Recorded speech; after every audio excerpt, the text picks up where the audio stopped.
Thank you.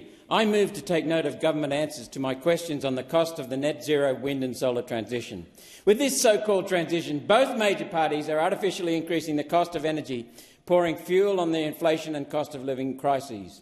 Labor and Liberals planning to run the grid on net zero is trying to smash a square peg into a round hole. In question time, I use simple, proven facts and figures to show these plans are ridiculous. It comes down to something called capacity factor. That describes how much electricity we actually get from various types of power stations. A coal power station runs at nearly 95% capacity factor, or higher. That means if we install a 100 megawatt coal power station, on average, including downtime for maintenance, we get about 95 megawatts out of it over time. Wind and solar are far lower. Their average capacity factor is just 23. That means to replace 100 megawatts of coal power, we need to build 400 megawatts of wind and solar.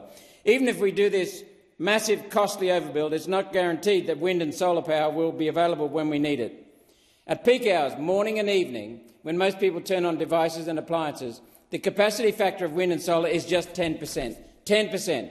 We're up to 1,000 megawatts of wind and solar to replace each 100 megawatts of coal-fired power, plus the billions of dollars in batteries and the tens of thousands of kilometres of transmission lines.